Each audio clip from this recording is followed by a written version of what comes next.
ਤੇਰੇ ਕਵਣ ਕਵਣ ਗੁਣ ਕਹਿ ਕਹਿ ਗਾਵਾਂ।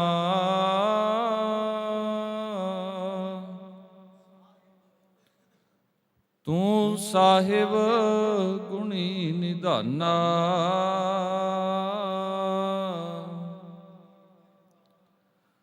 ਤੁਮਰੀ ਮਹਿਮਾ ਤੁਮਰੀ ਮਹਿਮਾ ਤੁਮਰੀ ਮਹਿਮਾ ਵਰਨ ਨਾ ਸਕੋ। ਤੂੰ ਠਾਕੁਰ ਊਚ ਭਗਵਾਨਾ। ਆਪੇ ਸਾਜੇ ਕਰੇ ਆਪ ਜਾਏ ਪੇ ਰੱਖੇ ਆਪ।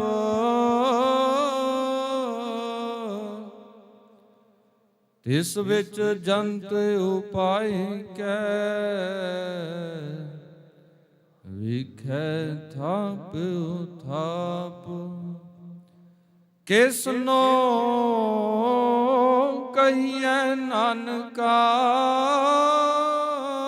ਕਿਸਨੋ ਕਹੀਐ ਕਿਸਨੋ ਕਹੀਐ ਨਾਨਕਾ। ਸਭ ਕਿਛ ਆਪੇ ਆਪ। ਵਾਹਿਗੁਰੂ ਸਾਹਿਬ ਜੀ। ਸ਼ਲੋਕ ਮਹਲਾ ਦੂਜਾ। ਇਹ ਜਗ ਸੱਚੇ ਕੀ ਹੈ ਕੋਠੜੀ। ਸੱਚੇ ਕਾ ਵਿੱਚ ਵਾਸ। ਇਕ ਨਾ ਹੁਕਮ ਸਮਾਏ ਲੈ।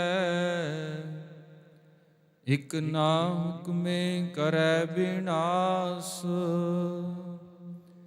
ਇਕ ਨਾ ਭਾਣੈ ਕੱਢ ਲੈ। ਇਕ ਨਾ ਮਾਇਆ ਵਿੱਚ ਵਿਨਾਸ਼। ਨਾਨਕ ਗੁਰਮੁਖ ਜਾਣੀਐ ਜਾ ਕੋ ਆਪ ਕਰੇ ਪਰਗਾਸ। ਨਾਨਕ ਗੁਰਮੁਖ ਜਾਣੀਐ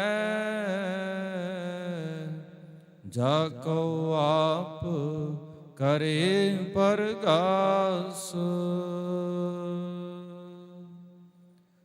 ਪਰਮ ਸਨਮਾਨ ਰੂਪ ਜੁਗੋ ਜੁਗ ਅਟਲ। ਸਰਬ ਕਲਾ ਭਰਪੂਰ ਚਵਰ ਛਤਰ ਤਖਤ ਦੇ ਮਾਲਕ। ਹਾਜ਼ਰ ਨਾਜ਼ਰ ਗੁਰਗੱਦੀ ਤੇ ਸੁਭਾਏ ਮਾਲ।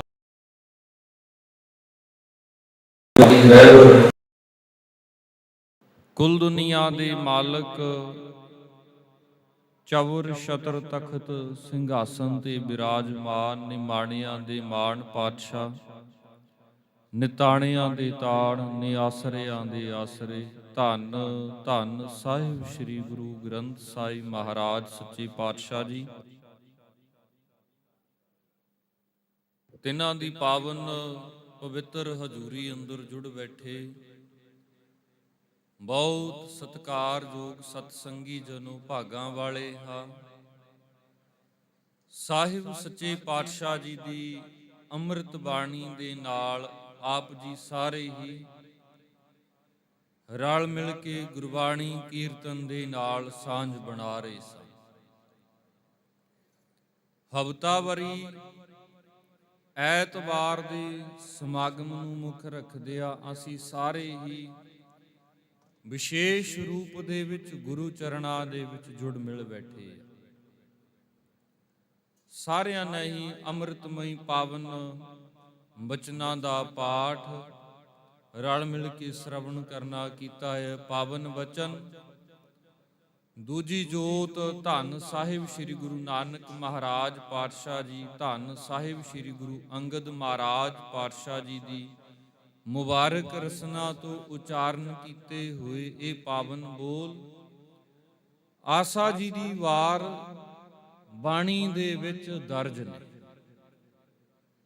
ਸਾਹਿਬ ਸੱਚੇ ਪਾਤਸ਼ਾਹ ਜੀ ਅੰਮ੍ਰਿਤਮਈ ਪਾਵਨ ਬਚਨਾਂ ਦੇ ਸਦਕਾ, ਪਾਵਨ ਬੋਲਾਂ ਦੇ ਰਾਹੀਂ ਸਾਡੇ ਤੇ ਕੀ ਰਹਿਮਤ ਕਰਦੇ ਨੇ। ਆਓ ਜੀ ਵਿਚਾਰਾਂ ਦੀ ਆਰੰਭਤਾ ਤੋਂ ਪਹਿਲਾਂ ਮਨ ਬਿਰਤੀਆਂ ਨੂੰ ਇਕਾਗਰ ਕਰਦਿਆਂ ਹੋਇਆਂ ਗੁਰੂ ਚਰਨਾਂ ਵਿੱਚ ਲਵਾਈਏ ਹਾਜ਼ਰੀ। ਦੋਨੇ ਹੱਥ ਜੋੜ ਬੁਲਾਓ ਫਤਿਹ, ਆਖੋ ਜੀ ਵਾਹਿਗੁਰੂ ਜੀ ਕਾ ਖਾਲਸਾ, ਵਾਹਿਗੁਰੂ ਜੀ ਕੀ ਫਤਿਹ। ਗਰੀਬ ਨਿਵਾਜ ਪਿਤਾ ਧੰਨ ਗੁਰੂ ਅੰਗਦ ਮਹਾਰਾਜ ਪਾਤਸ਼ਾਹ ਜੀ ਬਖਸ਼ਿਸ਼ ਕਰਦੇ ਨੇ, ਇਹ ਜਗ ਸੱਚੇ ਕੀ ਹੈ ਕੋਠੜੀ, ਸੱਚੇ ਕਾ ਵਿੱਚ ਵਾਸ, ਇਕ ਨਾ ਹੁਕਮ ਸਮਾਏ ਲੈ, ਇਕ ਨਾ ਹੁਕਮੇ ਕਰੇ ਵਿਨਾਸ਼। ਸ੍ਰਿਸ਼ਟੀ ਦੀ ਗੱਲ ਤੇ ਉਸ ਅਕਾਲ ਪੁਰਖ ਵਾਹਿਗੁਰੂ ਪਰਮੇਸ਼ਰ ਦੀ ਗੱਲ ਸਾਹਿਬ ਧੰਨ ਗੁਰੂ ਅੰਗਦ ਮਹਾਰਾਜ ਪਾਤਸ਼ਾਹ ਜੀ ਸਾਡੇ ਸਨਮੁਖ ਰੱਖਦੇ ਨੇ। ਧੰਨ ਗੁਰੂ ਅੰਗਦ ਮਹਾਰਾਜ ਪਾਤਸ਼ਾਹ ਜੀ ਦੇ ਜੀਵਨ ਦੇ ਵੱਲ ਵੀ ਜੇਕਰ ਥੋੜਾ ਕੁ ਧਿਆਨ ਦਈਏ ਤੇ ਗੁਰੂ ਅੰਗਦ ਮਹਾਰਾਜ ਪਾਤਸ਼ਾਹ ਜੀ ਜਿਨ੍ਹਾਂ ਦਾ ਜਨਮ 1504 ਈਸਵੀ ਦੇ ਵਿੱਚ ਫਿਰੋਜ਼ਪੁਰ ਜ਼ਿਲ੍ਹਾ ਮੱਤੇ ਦੀ ਸਰਾਂ ਮੁਕਤਸਰ ਸਾਹਿਬ ਦੀ ਧਰਤੀ ਦੇ ਉੱਤੇ ਹੋਇਆ ਹੈ। ਹਰੀਕੇ ਬਾਬਾ ਫੇਰੂ ਮੱਲ ਜੀ ਤੇ ਮਾਤਾ ਸਭਰਾਈ ਦੇ ਘਰ ਦੇ ਵਿੱਚ। ਪਿਤਾ ਜੀ ਵਪਾਰੀ ਨੇ, ਹੱਟੀ ਦਾ ਕੰਮ ਕਰਦੇ ਨੇ ਤੇ ਨਾਲ ਅੱਗੇ ਬੱਚਾ ਵੀ ਉਸੇ ਹੀ ਕਾਰਗੁਜ਼ਾਰੀ ਦੇ ਵਿੱਚ ਲੱਗਿਆ ਹੋਇਆ ਹੈ ਤੇ ਉੱਚੀ ਜਾਤ ਦੇ ਨੇ। ਜਨਮ ਦਾ ਉਹਨਾਂ ਦਾ ਨਾਮ ਹੈਗਾ ਜੀ ਭਾਈ ਲਹਿਣਾ ਜੀ। ਭਾਈ ਲਹਿਣਾ ਜੀ ਜਿਨ੍ਹਾਂ ਨੂੰ ਅਸੀਂ ਆਪ ਕਹਿੰਦੇ ਆ ਵੀ ਲਹਿਣਾ ਤਾਂ ਨਾਮ ਹੈਗਾ ਪਰ ਤੂੰ ਜਗਤ ਦਾ ਦੇਣਾ ਹੀ ਹੈ। ਇਹ ਬਖਸ਼ਿਸ਼ ਗੁਰੂ ਨਾਨਕ ਮਹਾਰਾਜ ਪਾਤਸ਼ਾਹ ਜੀ ਨੇ ਉਹਨਾਂ ਦੇ ਉੱਤੇ ਕੀਤੀ ਹੈ। ਗੁਰੂ ਅੰਗਦ ਮਹਾਰਾਜ ਪਾਤਸ਼ਾਹ ਜੀ ਦੇ ਜੀਵਨ ਨੂੰ ਜੇਕਰ ਦੇਖੀਏ ਤਾਂ ਗੁਰੂ ਅੰਗਦ ਸਾਹਿਬ ਜੀ ਦਾ ਜੀਵਨ ਹੈਗਾ ਹੈ 3 ਹਿੱਸਿਆਂ ਦੇ ਵਿੱਚ। ਇਹ ਤੁਹਾਡੇ ਦੇ ਲਈ ਨਵੀਂ ਗੱਲ ਹੈ। 3 ਹਿੱਸਿਆਂ ਦੇ ਵਿੱਚ ਹੈ ਜਨਮ ਉਹਨਾਂ ਦਾ, ਸ਼ੁਰੂਆਤ ਤੋਂ ਲੈ ਕੇ ਅਖੀਰ ਤੱਕ। ਅਸੀਂ ਦੇਖਦੇ ਹਾਂ ਵੀ ਜਵਾਨੀ, ਬਚਪਨ ਤੇ ਬੁਢੇਪਾ, 3 ਹਿੱਸੇ, ਬਾਲ, ਜਵਾਨੀ ਔਰ ਬਿਰਧ, ਇਹਨਾਂ ਤਿੰਨਾਂ। ਪਰ ਗੁਰੂ ਅੰਗਦ ਮਹਾਰਾਜ ਪਾਤਸ਼ਾਹ ਜੀ ਸਰੀਰਕ ਤਲ ਤੋਂ ਪਹਿਲਾਂ ਹੀ 3 ਅਵਸਥਾਵਾਂ ਮਾਣ ਰਹੇ ਨੇ। ਕੁੱਲ 42 ਸਾਲ ਦੀ ਉਮਰ ਭੋਗੀ ਹੈ ਉਹਨਾਂ ਨੇ, ਪਰ 42 ਸਾਲ ਦੀ ਉਮਰ ਤੱਕ ਅਸੀਂ ਉਸ ਨੂੰ ਜਵਾਨੀ ਦੇ ਵਿੱਚ ਗਿਣਦੇ ਆ। ਪਰ ਗੁਰੂ ਸਾਹਿਬ ਜੀ ਨੇ ਉਹਦੇ ਤੋਂ ਪਹਿਲਾਂ ਹੀ ਜਿਹੜੇ 3 ਅਵਸਥਾਵਾਂ ਨੇ ਉਹਨਾਂ ਦੇ ਵਿੱਚ ਆਪਣਾ ਜੀਵਨ ਬਤੀਤ ਕੀਤਾ ਹੈ। ਭਾਈ ਲਹਿਣਾ ਜੀ ਹਰ ਸਾਲ ਆਪਣੇ ਪਿਤਾ ਜੀ ਦੇ ਨਾਲ ਜੰਮੂ ਦੀ ਧਰਤੀ ਦੇ ਉੱਤੇ ਜਾਂਦੇ ਨੇ ਮਾਤਾ ਦੇ ਦਰਸ਼ਨ ਦੀਦਾਰਿਆਂ ਦੇ ਲਈ, ਕਿਉਂਕਿ ਪਿਤਾ ਜੀ ਨੇ ਇਹ ਨੇਮ ਰੱਖਿਆ ਹੋਇਆ ਸੀਗਾ। ਗੁਰੂ ਨਾਨਕ ਮਹਾਰਾਜ ਪਾਤਸ਼ਾਹ ਜੀ ਦੀ ਸ਼ਰਨ ਦੇ ਵਿੱਚ ਆਏ ਨੇ 1532 ਦੇ ਵਿੱਚ, ਤੇ 1532 ਦਾ ਜਿਹੜਾ ਪਹਿਲਾਂ ਦਾ ਜੀਵਨ ਹੈ 1504 ਤੋਂ ਲੈ ਕੇ 1532 ਤੱਕ ਦਾ, ਉਹ ਹੈਗਾ ਹੈ ਦੇਵੀ ਦਰਸ਼ਨਾਂ ਵਾਲਾ। ਇਤਿਹਾਸ ਨੇ 1528 ਤੱਕ ਦਾ ਵੀ ਲਿਖਿਆ ਹੈ, ਪਰ ਜਿਹੜਾ ਮੰਨਿਆ ਜਾਂਦਾ ਉਹ ਹੈਗਾ ਹੈ 1532 ਤੱਕ ਦਾ। 1504 ਤੋਂ ਲੈ ਕੇ 1532 ਤੱਕ ਦਾ ਜਿਹੜਾ ਉਹਨਾਂ ਦਾ ਜੀਵਨ ਹੈ ਉਹ ਹੈਗਾ ਹੈ ਦੇਵੀ ਦਰਸ਼ਨਾਂ ਦੇ ਲਈ। ਜ਼ਿੰਮੇਵਾਰੀ ਉਦੋਂ ਆਣ ਕੇ ਸਿਰ ਦੇ ਉੱਤੇ ਜ਼ਿਆਦਾ ਪਈ ਆ ਜਦੋਂ ਪਿਤਾ ਜੀ ਸੰਸਾਰ ਦੇ ਵਿੱਚੋਂ ਕੂਚ ਕਰ ਜਾਂਦੇ ਨੇ। ਆਪਣੇ ਸਵਾਸਾਂ ਨੂੰ ਭੋਗਦਿਆਂ ਹੋਇਆਂ ਰੱਬ ਜੀ ਦੇ ਚਰਨਾਂ ਦੇ ਵਿੱਚ ਜਾ ਵਿਰਾਜਦੇ ਨੇ। ਇਹ ਗੱਲ ਧਿਆਨ ਦੇਣ ਯੋਗ ਹੈ ਵੀ ਜਦੋਂ ਘਰ ਦੇ ਵਿੱਚ ਬੱਚਾ ਹੋਵੇ ਤੇ ਉਹ ਜ਼ਿੰਮੇਵਾਰੀਆਂ ਆਣ ਕੇ ਪੁੱਤਰ ਦੇ ਉੱਤੇ, ਅੱਗੇ ਔਲਾਦ ਦੇ ਉੱਤੇ ਪੈਂਦੀਆਂ ਨੇ। ਤੇ ਜੇ ਤਾਂ ਮਾਂ ਪਿਓ ਦੇ ਹੁੰਦਿਆਂ ਹੋਇਆਂ ਉਸ ਕੰਮ ਕਾਜ ਨੂੰ ਚੰਗੇ ਢੰਗ ਤਰੀਕੇ ਦੇ ਨਾਲ ਸਮਝਿਆ ਹੋਇਆ ਹੋਵੇਗਾ, ਕੀਤਾ ਹੋਇਆ ਹੋਵੇਗਾ ਨਾਲ ਲੱਗ ਕੇ, ਤੇ ਅੱਗੇ ਜਾ ਕੇ ਪਰੇਸ਼ਾਨੀ ਨਹੀਂ ਆਉਂਦੀ। ਪਰ ਜੇਕਰ ਕੰਮ ਤੋਂ ਨਕਾਰਾ ਹੀ ਕੀਤਾ ਹੋਇਆ ਹੋਵੇਗਾ, ਪਾਸਾ ਹੀ ਵਟਿਆ ਹੋਵੇਗਾ, ਉੱਥੇ ਔਕੜਾਂ ਮੁਸ਼ਕਲਾਵਾਂ ਹਰ ਇੱਕ ਸਮੇਂ ਆਉਂਦੀਆਂ ਨੇ ਤੇ ਇਨਸਾਨ ਆਪਣੇ ਆਪ ਦੇ ਵਿੱਚ ਹਮੇਸ਼ਾ ਦੇ ਲਈ ਦੁਖੀ ਹੁੰਦਾ ਹੈ। ਖੈਰ, ਗੁਰੂ ਨਾਨਕ ਮਹਾਰਾਜ ਪਾਤਸ਼ਾਹ ਜੀ ਦਾ ਜਸ ਗਾਇਣ, ਗੁਰੂ ਨਾਨਕ ਮਹਾਰਾਜ ਪਾਤਸ਼ਾਹ ਜੀ ਦੀ ਵਡਿਆਈ ਜਗਤ ਦੇ ਵਿੱਚ ਸੀ। ਉਸ ਵੇਲੇ ਗੁਰੂ ਨਾਨਕ ਮਹਾਰਾਜ ਪਾਤਸ਼ਾਹ ਜੀ ਜਗਤ ਦੇ ਤਾਰਨ ਦੇ ਹਿੱਤ ਜਿੱਥੇ ਜਿੱਥੇ ਜਿਸਨੇ ਗੁਰੂ ਨਾਨਕ ਮਹਾਰਾਜ ਪਾਤਸ਼ਾਹ ਜੀ ਦਾ ਜਸ ਗਾਇਨ ਸੁਣਿਆ ਹੈ, ਉੱਥੇ ਗੁਰੂ ਨਾਨਕ ਮਹਾਰਾਜ ਪਾਤਸ਼ਾਹ ਜੀ ਦੇ ਆਪ ਹੀ ਉਹਨਾਂ ਨੇ ਚਰਨ ਪਵਾਏ ਨੇ। ਇਕੱਲੇ ਉਸ ਜਗ੍ਹਾ ਦੇ ਉੱਤੇ ਨਹੀਂ ਪਵਾਏ, ਆਪਣੇ ਆ ਹਿਰਦਿਆਂ ਦੇ ਵਿੱਚ ਵੀ ਗੁਰੂ ਨਾਨਕ ਮਹਾਰਾਜ ਪਾਤਸ਼ਾਹ ਜੀ ਦੀਆਂ ਬੋਲਾਂ ਦਾ ਵਾਸਾ ਕੀਤਾ ਹੈ। ਅਸੀਂ ਬੋਲ ਪੜ੍ਹਦੇ ਹਾਂ, ਜਿੱਥੈ ਜਾਏ ਬਹੈ ਮੇਰਾ ਸਤਿਗੁਰੂ ਸੋ ਥਾਨ ਸੁਹਾਵਾ RAM ਰਾਜੇ। ਅੱਛਾ, ਕਿਹੜਾ ਥਾਨ ਹੈ ਜਿਹੜਾ ਸੁਹਾਵਾ ਹੈ? ਕਿਹੜਾ ਥਾਂ ਹੈਗਾ ਹੈ ਜਿੱਥੇ ਸਤਿਗੁਰੂ ਦਾ ਵਾਸਾ ਹੈ? ਤੇ ਕਿਹੜਾ ਥਾਂ ਹੈ ਜਿੱਥੇ ਸਤਿਗੁਰੂ ਬੈਠਦਾ ਹੈ? ਇਹ ਗੱਲਾਂ ਥੋੜੀਆਂ ਕਰ ਸੋਚਣ ਦੇ ਲਈ ਮਜਬੂਰ ਕਰਦੀਆਂ ਨੇ ਕਿ ਸੁਖਾਸਨ ਸਥਾਨ ਤੋਂ ਪ੍ਰਕਾਸ਼ਮਾਨ ਤੇ ਪ੍ਰਕਾਸ਼ਮਾਨ ਸਥਾਨ ਤੋਂ ਸੁਖਾਸਨ ਤੱਕ ਦਾ ਥਾਂ ਸੋਹਣਾ ਹੈ। ਹੈਗਾ ਸੋਹਣਾ, ਇਹਦੇ ਵਿੱਚ ਕੋਈ ਸ਼ੱਕ ਨਹੀਂ।